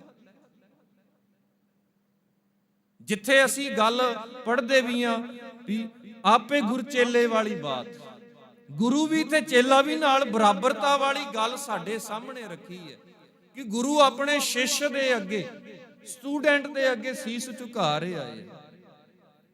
ਤੇ ਗੁਰੂ ਮਹਾਰਾਜ ਪਾਤਸ਼ਾਹ ਜੀ ਦੇ ਜੀਵਨ ਕਾਲ ਦੀ ਇਹ ਵਿਲੱਖਣਤਾ ਆਈ ਹੈ ਨਾ, ਕਿਸੇ ਦੇ ਹੱਥ ਦੇ ਵਿੱਚ, ਕਿਸੇ ਦੀ ਝੋਲੀ ਦੇ ਵਿੱਚ ਉਹ ਆਈ ਹੈ ਗੁਰੂ ਕੇ ਸਿੱਖਾਂ ਦੇ ਹਿੱਸੇ। ਤੇ ਇਹ ਸਭ ਤੋਂ ਵੱਡੀ ਗੱਲ ਹੈ, ਇੱਕ ਹੰਕਾਰ ਦਾ, ਹਉਮੈ ਦਾ ਤਿਆਗ ਕਿਸ ਢੰਗ ਤਰੀਕੇ ਦੇ ਨਾਲ ਕਰਨਾ ਹੈ। ਸਭ ਤੋਂ ਵੱਡੀ ਜੁਗਤ ਗੁਰੂ ਮਹਾਰਾਜ ਪਾਤਸ਼ਾਹ ਜੀ ਦੇ ਜੀਵਨ ਕਾਲ ਦੇ ਵਿੱਚੋਂ ਸਾਨੂੰ ਪ੍ਰਤੱਖ ਹਾਜ਼ਰ ਨਾਜ਼ਰ ਦੇਖਣ ਨੂੰ ਮਿਲ ਸਕਦੀ ਹੈ। ਕਿਸੇ ਦੇ ਕੋਲੇ ਪੈਸਾ ਹੈ, ਕਿਸੇ ਦੇ ਕੋਲੇ ਕਾਰਾਂ, ਬੰਗਲੇ, ਕੋਠੀਆਂ ਨੇ, ਕਹਿੰਦੇ ਨੇ ਇਹ ਹੰਕਾਰ ਕੋਈ ਹਉਮੈ ਦੇ ਵਿੱਚ ਹੋਵੇਗਾ। ਪਰ ਸਭ ਤੋਂ ਵੱਡਾ ਹੰਕਾਰ ਪਤਾ ਕਿਸ ਚੀਜ਼ ਦਾ ਕਰਦਾ ਇਨਸਾਨ? ਵਿਦਿਆ ਦਾ, ਐਜੂਕੇਸ਼ਨ ਦਾ, ਗਿਆਨ ਦਾ। ਜਿਹੜਾ ਐਸਾ ਇਹ ਗਲੇ ਦੀ ਹੱਡੀ ਬਣ ਜਾਂਦਾ ਹੈ ਨਾ, ਇਨਸਾਨੀ ਜੀਵ ਨੂੰ ਮੈਂ ਮੇਰੀ ਤੋਂ ਹਟਣ ਹੀ ਨਹੀਂ ਦਿੰਦਾ, ਨਹੀਂ ਹਟਣ ਦਿੰਦਾ। ਪਰ ਗੁਰੂ ਮਹਾਰਾਜ ਪਾਤਸ਼ਾਹ ਜੀ ਦੇ ਖਿਆਲਾਂ ਦਾ ਜਦੋਂ ਬਾਣ ਵੱਜਦਾ ਹੈ ਨਾ, ਗੁਰੂ ਪਾਤਸ਼ਾਹ ਜੀ ਕਹਿੰਦੇ ਉਸ ਵੇਲੇ ਇਨਸਾਨੀ ਜੀਵ ਨੂੰ ਕੁਝ ਵੀ ਨਹੀਂ ਹੈ ਸੁਝਦਾ। ਫਿਰ ਸਾਹਿਬ ਭਗਤ ਕਬੀਰ ਸਾਹਿਬ ਜੀ ਕਹਿੰਦੇ ਮੇਰੇ ਇਹ ਹਿਰਦੇ ਦੇ ਵਿੱਚ ਬਾਣ ਲੱਗਿਆ, ਕਬੀਰ ਗੂੰਗਾ ਹੁਆ ਬਾਬਰਾ, ਬਹਿਰਾ ਹੁਆ ਕਾਨ, ਪਾਵੋਂ ਤੇ ਪਿੰਗੁਲ ਭਇਆ, ਮਾਰਿਆ ਸਤਿਗੁਰ ਬਾਣ। ਜਦੋਂ ਗੁਰੂ ਨੇ ਗਿਆਨ ਵਾਲਾ ਬਾਣ ਮਾਰਿਆ ਹੈ, ਕਹਿੰਦੇ ਗੁਰੂ ਵਾਲੇ ਹੀ ਹੋ ਕੇ ਰਹਿ ਗਏ। ਗੁਰੂ ਅੰਗਦ ਮਹਾਰਾਜ ਪਾਤਸ਼ਾਹ ਜੀ ਗੁਰੂ ਵਦੇ ਹੀ ਹੋ ਕੇ ਰਹਿ ਗਏ। ਦੂਜੇ ਗੁਰੂ ਆਪ ਅਗਵਾਈ ਕਰਦੇ ਨੇ। ਤਿਨਾਂ ਦੀ ਪਾਵਨ ਬਾਣੀ ਦੇ ਨਾਲ, ਤਿਨਾਂ ਦੇ ਸ਼ਲੋਕ ਦੇ ਨਾਲ ਅਸਾਂ ਸਾਂਝ ਪਾਈ ਤੇ 1539 ਤੋਂ ਲੈ ਕੇ 1552 ਸਾਲ ਤੱਕ ਦਾ ਸਮਾਂ ਆਪ ਗੁਰੂ ਮਹਾਰਾਜ ਪਾਤਸ਼ਾਹ ਜੀ ਨੇ ਇਹ ਸਾਰੀਆਂ ਜ਼ਿੰਮੇਵਾਰੀਆਂ ਸੰਭਾਲੀਆਂ। ਕੱਲੀਆਂ ਗੁਰੂ ਸਾਹਿਬ ਜੀ ਨੇ ਵੀ ਨਹੀਂ, ਬਾਬਾ ਬੁੱਢਾ ਜੀ ਵੀ ਨਾਲ ਨੇ, ਨਾਲ ਬਾਬਾ ਅਮਰਦਾਸ ਜੀ ਵੀ ਨਾਲ ਨੇ। ਬਾਬਾ ਅਮਰਦਾਸ ਜੀ 1541 ਦੇ ਵਿੱਚ ਭਾਈ ਜਿਹੜੇ ਪਹਿਲਾਂ ਲਹਿਣਾ ਸੀ, ਗੁਰੂ ਨਾਨਕ ਮਹਾਰਾਜ ਪਾਤਸ਼ਾਹ ਜੀ ਦਾ ਰੂਪ ਹੋਏ ਨੇ, ਉਹਨਾਂ ਨੇ ਇਸ ਦਰ ਦੇ ਉੱਤੇ ਆਣ ਕੇ ਵੀ ਸੇਵਾ ਕੀਤੀ। ਇਸ ਦਰ ਦੇ ਉੱਤੇ ਆਇਆ ਸੇਵਾ 1541 ਤੋਂ ਲੈ ਕੇ 1552 ਸਾਲ ਤੱਕ ਦਾ ਸਮਾਂ, 11 ਸਾਲ 12 ਸਾਲ ਤੱਕ ਦਾ ਸਮਾਂ। ਕਿੰਨਾ ਸਿਦਕ ਹੋਵੇਗਾ, ਕਿੰਨਾ ਸਬਰ ਹੋਵੇਗਾ। ਅੱਜ ਜੇਕਰ ਅਸਾਂ ਅਰਦਾਸ ਕਰਦੇ ਆ ਨਾ, ਤਾਂ ਅਸੀਂ ਕਹਿੰਦੇ ਆ ਜੇ ਅੱਜ ਅਰਦਾਸ ਕੀਤੀ ਆ ਸਾਡੀ ਹੁਣੇ ਹੀ ਪੂਰੀ ਹੋ ਜਾਏ। ਜੇ ਅੱਜ ਅਸੀਂ ਸੇਵਾ ਕਰ ਰਹੇ ਆ ਤੇ ਸਾਨੂੰ ਇਸ ਦਾ ਮੇਵਾ ਕੱਲ ਨੂੰ ਹੀ ਉਹੀ ਮਿਲ ਜਾਏ। ਕਿਉਂ ਜੀ? ਇਦਾਂ ਹੀ ਹੈ ਨਾ,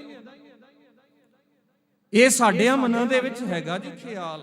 ਗੁਰੂ ਨਾਨਕ ਮਹਾਰਾਜ ਪਾਤਸ਼ਾਹ ਜੀ ਦੇ ਦਰ ਦੇ ਉੱਤੇ 7 ਸਾਲ ਦਾ ਸਮਾਂ ਤੇ 12 ਸਾਲ ਦਾ ਸਮਾਂ ਬਹੁਤ ਵੱਡੀ ਗੱਲ ਸਾਹਮਣੇ ਰੱਖਦਾ ਹੈ। ਪਰ ਜਿਹੜੇ ਇਸ ਗੱਲ ਨੂੰ ਸਮਝ ਜਾਂਦੇ ਨੇ ਨਾ, ਕਹਿੰਦੇ ਉਹ ਗੁਰੂ ਦੀਆਂ ਖੁਸ਼ੀਆਂ ਨੂੰ ਸਦਾ ਦੇ ਲਈ ਖੱਟ ਜਾਂਦੇ ਨੇ। ਪਰ ਜਿਹੜੇ ਇਹਨਾਂ ਤੋਂ ਵਾਂਝੇ ਹੀ ਰਹਿ ਜਾਂਦੇ ਨੇ, ਕੇਵਲ ਤੇ ਕੇਵਲ ਆਪਣੇ ਆਪ ਨੂੰ ਉਲਝਣਾਂ ਦੇ ਵਿੱਚ ਲਾ ਕੇ ਰੱਖਦੇ ਨੇ, ਕਹਿੰਦੇ ਗੁਰੂ ਦੀਆਂ ਖੁਸ਼ੀਆਂ ਨਹੀਂ ਪੱਲੇ ਪੈਂਦੀਆਂ, ਕੇਵਲ ਭਟਕਣਾਵਾਂ ਹੀ ਪੈਂਦੀਆਂ ਨੇ। ਤੇ ਭਟਕਣਾਵਾਂ ਦੇ ਵਿੱਚ ਪਿਆ ਇਨਸਾਨੀ ਜੀਵ ਦਾ ਜੀਵਨ ਸਵਰਦਾ ਨਹੀਂ ਹੈ। ਗੁਰੂ ਨਾਨਕ ਪਾਤਸ਼ਾਹ ਜੀ ਦੇ ਦਰ ਦੇ ਉੱਤੇ ਆਏ 1534 ਤੋਂ ਲੈ ਕੇ 1539 ਤੱਕ ਦਾ ਸਮਾਂ ਇਹ ਦੂਜਾ ਭਾਗ ਜੀਵਨ ਦਾ, ਤੇ 1539 ਤੋਂ ਲੈ ਕੇ 1552 ਤੱਕ ਸਾਲ ਦਾ। ਗੁਰੂ ਦੀ ਸ਼ਰਨ ਨਹੀਂ ਆਏ ਉਦੋਂ ਜੀਵਨ ਕੈਸਾ ਸੀ, ਜਦੋਂ ਗੁਰੂ ਦੀ ਸ਼ਰਨ ਦੇ ਵਿੱਚ ਆ ਗਏ ਉਦੋਂ ਕੈਸਾ ਹੋ ਗਿਆ, ਤੇ ਜਦੋਂ ਗੁਰੂ ਖਿਆਲੀ ਹੁੰਦਿਆਂ ਹੋਇਆਂ ਆਪ ਚੱਲੇ ਨੇ ਉਦੋਂ ਉਹਨਾਂ ਦਾ ਜੀਵਨ ਕੈਸਾ ਹੈ। ਇਹ ਪ੍ਰਤੱਖ ਸਾਡੇ ਜੀਵਨ ਦੇ ਲਈ ਬਰਾਬਰ ਗੱਲਾਂ ਨੇ। ਅਸੀਂ ਜਦੋਂ ਤੱਕ ਗੁਰੂ ਦੀਆਂ ਖਿਆਲਾਂ ਨੂੰ ਨਹੀਂ ਮੰਨਿਆ ਉਦੋਂ ਸਾਡਾ ਜੀਵਨ ਕੈਸਾ ਹੈ, ਗੁਰੂ ਦੀਆਂ ਖਿਆਲਾਂ ਨੂੰ ਜਿਸ ਵੇਲੇ ਮੰਨ ਲਿਆ ਉਦੋਂ ਕੈਸਾ ਹੈ, ਤੇ ਜਦੋਂ ਅਸੀਂ ਜੀਵਨ ਨੂੰ ਗੁਰੂ ਦੇ ਖਿਆਲਾਂ ਦੇ ਸਦਕਾ ਚਲਾਉਣਾ ਸ਼ੁਰੂ ਕਰ ਦਿੱਤਾ ਉਦੋਂ ਕੈਸਾ ਹੈ। ਇਹ ਬਕਾਇਦਾ ਗੱਲਾਂ ਸਾਡੇ ਸਾਹਮਣੇ ਸਾਨੂੰ ਵੀ ਕੁਐਸਚਨ ਕ੍ਰੀਏਟ ਕਰਨ ਦੇ ਲਈ ਮਜਬੂਰ ਕਰਦੀਆਂ ਨੇ। ਤੇ ਜਿਹੜੇ ਇਨਸਾਨੀ ਜੀਵ ਇਹਨਾਂ ਖਿਆਲਾਂ ਨੂੰ ਪ੍ਰਤੱਖਤਾ ਰੂਪ ਦੇ ਵਿੱਚ ਦੇਖ ਲੈਂਦੇ ਨੇ, ਕਹਿੰਦੇ ਉਸ ਨੇ ਆਪਣੇ ਆਪੇ ਦੀ ਪਰਖ ਪੜਚੋਲ ਕਰ ਲਈ ਹੈ, ਪਰ ਜਿਨ੍ਹਾਂ ਨੇ ਇਸ ਦੇ ਵੱਲ ਧਿਆਨ ਨਹੀਂ ਦਿੱਤਾ ਕਹਿੰਦੇ ਉਹ ਕਦੇ ਵੀ ਆਪਣੇ ਆਪੇ ਦੀ ਪਰਖ ਸੋਝੀ ਸਮਝ ਨਹੀਂ ਕਰ ਸਕਦੇ, ਹਉਮੈ ਹੰਕਾਰ ਦੇ ਵਿੱਚ ਰਹਿੰਦੇ ਆ। ਗੁਰੂ ਅੰਗਦ ਮਹਾਰਾਜ ਪਾਤਸ਼ਾਹ ਜੀ ਆਖੀਰ 1552 ਦੇ ਵਿੱਚ ਬਾਬਾ ਅਮਰਦਾਸ ਜੀ ਨੂੰ ਗੁਰੂ ਨਾਨਕ ਜੀ ਦੀ ਗੱਦੀ ਦੇ ਵਾਰਸ ਬਣਾਉਂਦਿਆਂ ਹੋਇਆ ਵਾਹਿਗੁਰੂ ਜੀ ਦੇ ਚਰਨਾਂ ਦੇ ਵਿੱਚ ਜਾ ਵਿਰਾਜੇ ਨੇ। ਧੰਨ ਗੁਰੂ ਅੰਗਦ ਮਹਾਰਾਜ ਪਾਤਸ਼ਾਹ ਜੀ, ਜਿਨ੍ਹਾਂ ਦੀ ਘਾਲ ਕਮਾਈ ਦੇ ਸਦਕਾ ਅੱਜ ਉਹਨਾਂ ਦੇ ਦਰ ਦੇ ਉੱਤੇ ਸਾਡਾ ਸੀਸ ਝੁਕਦਾ ਹੈ। ਤਿੰਨਾਂ ਦੇ ਪ੍ਰਕਾਸ਼ ਪੁਰਬ ਨੂੰ ਸਮਰਪਿਤ ਆਸਾਂ ਨੇ ਗੁਰਬਾਣੀ, ਗੁਰੂ ਸ਼ਬਦ ਦੀਆਂ ਵਿਚਾਰਾਂ, ਗੁਰ ਇਤਿਹਾਸ ਦੀਆਂ ਵਿਚਾਰਾਂ ਕੀਤੀਆਂ ਨੇ। ਗੁਰੂ ਅੰਗਦ ਮਹਾਰਾਜ ਪਾਤਸ਼ਾਹ ਜੀ ਦੇ ਪ੍ਰਕਾਸ਼ ਪੁਰਬ ਦੀਆਂ ਆਪ ਸਭਨਾ ਸੰਗਤਾਂ ਨੂੰ ਲੱਖ ਲੱਖ ਵਧਾਈਆਂ ਹੋਵਣ। ਗੁਰੂ ਮਹਾਰਾਜ ਪਾਤਸ਼ਾਹ ਜੀ ਕਿਰਪਾ ਕਰਨ, ਅਸੀਂ ਵੀ ਗੁਰੂ ਚਰਨਾਂ ਦੇ ਵਿੱਚ ਰਹਿੰਦਿਆਂ ਹੋਇਆਂ ਸਦਾ ਦੇ ਲਈ ਗੁਰੂ ਵਾਲੇ ਬਣੀਏ। ਜਿਹੜੀ ਗੱਲ ਸਾਹਿਬ ਜੀ ਕਰਦੇ ਨੇ, ਇਹ ਜਗ ਸੱਚੇ ਕੀ ਹੈ, ਕੋਠੜੀ ਸੱਚੇ ਕਾ ਵਿੱਚ ਵਾਸ, ਇਕ ਨਾ ਹੁਕਮ ਸਮਾਇ ਲੈ, ਇਕ ਨਾ ਹੁਕਮੇ ਕਰੇ ਵਿਨਾਸ਼। ਕਹਿੰਦੇ ਹੁਕਮ ਦੇ ਸਦਕਾ ਹੀ ਇਨਸਾਨੀ ਜੀਵ ਦਾ ਜਨਮ ਹੈ, ਹੁਕਮ ਦੇ ਸਦਕਾ ਹੀ ਇਨਸਾਨੀ ਜੀਵ ਦਾ ਸੰਸਾਰ ਦੇ ਵਿੱਚੋਂ ਜਾਣਾ ਹੈ। ਸਾਹਿਬ ਜੀ ਕਹਿਣਾ ਕਰਦੇ ਨੇ, ਨਾਨਕ ਗੁਰਮੁਖ ਜਾਣੀਆਂ ਅਖੀਰ ਦੇ ਵਿੱਚ ਜਾ ਕਉ ਆਪ ਕਰੇ ਪ੍ਰਗਾਸ। ਪ੍ਰਗਾਸ ਦਾ ਅਰਥ ਹੁੰਦਾ ਹੈ ਖੁਸ਼ੀ, ਖੇੜਾ, ਬਖਸ਼ਿਸ਼ ਗਿਆਨ ਦੀ। ਜਿਨ੍ਹਾਂ ਦੇ ਹਿਰਦਿਆਂ ਦੇ ਵਿੱਚ ਹੋ ਜਾਂਦੀ ਹੈ ਉਹ ਸਦਾ ਦੇ ਲਈ ਗੁਰੂ ਵਾਲੇ ਹੀ ਹੋ ਜਾਂਦੇ ਨੇ।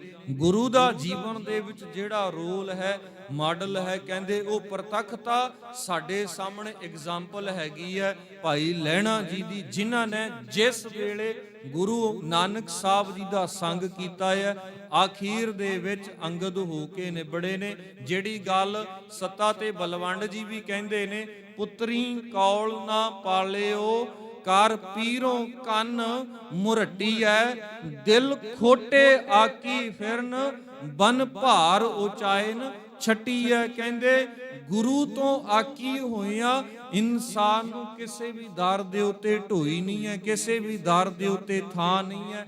ਪਰ ਹਾਂ, ਜਿਨ੍ਹਾਂ ਨੇ ਆਪਣੇ ਮਨ ਦੀ ਮੈਲ ਗੁਰੂ ਦੇ ਚਰਨਾਂ ਦੇ ਉੱਤੇ ਆ ਕੇ ਲਾ ਲਈ ਹੈ ਉਹ ਸਦਾ ਦੇ ਲਈ ਗੁਰੂ ਦੇ ਹੋ ਕੇ ਰਹਿ ਗਏ ਨੇ। ਗੁਰੂ ਤੋਂ ਬਿਨਾਂ ਜੀਵਨ ਦੇ ਵਿੱਚ ਹਨੇਰਾ ਹੀ ਹਨੇਰਾ ਹੈ। ਇਹ ਪ੍ਰਕਾਸ਼ ਚਾਨਣ ਮੁਨਾਰਾ ਗੁਰੂ ਦੇ ਖਿਆਲਾਂ ਦੇ ਸਦਕਾ ਸਾਡੇ ਜੀਵਨ ਦੇ ਵਿੱਚ ਆਉਂਦਾ ਹੈ। ਅਸੀਂ ਵੀ ਇਹ ਬਖਸ਼ਿਸ਼ ਗੁਰੂ ਪਾਤਸ਼ਾਹ ਜੀ ਦੇ ਚਰਨਾਂ ਤੋਂ, ਗੁਰੂ ਦੀਆਂ ਖਿਆਲਾਂ ਤੋਂ ਲਈਏ ਤਾਂ ਕਿ ਸਾਡਾ ਵੀ ਜੀਵਨ ਸੋਹਣਾ ਸੁਚੱਜਾ ਬਣ ਜਾਏ। ਵਿਚਾਰ ਸਾਹਿਬ ਜੀ ਦੇ ਭੁੱਲਾਂ ਦਾਸ ਦੀਆਂ ਅਖੀਰ ਦੇ ਵਿੱਚ ਬੁਲਾਓ ਜੀ ਫਤਿਹ। ਆਖੋ ਜੀ ਵਾਹਿਗੁਰੂ ਜੀ ਕਾ ਖਾਲਸਾ, ਵਾਹਿਗੁਰੂ ਜੀ ਕੀ ਫਤਿਹ।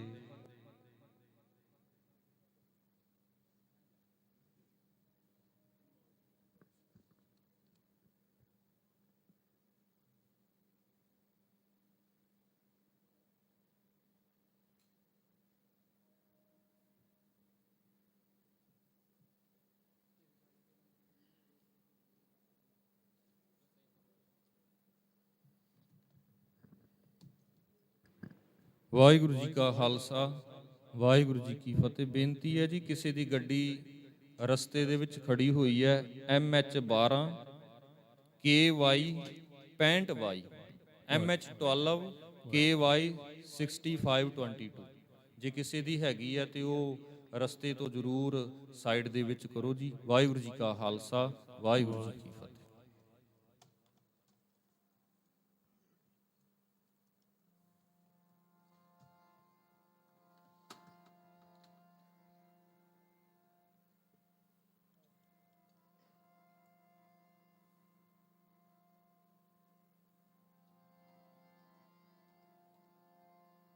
ਵਾਹਿਗੁਰੂ।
ਸਤਨਾਮ ਸਤਨਾਮ ਸਤਨਾਮ ਜੀ,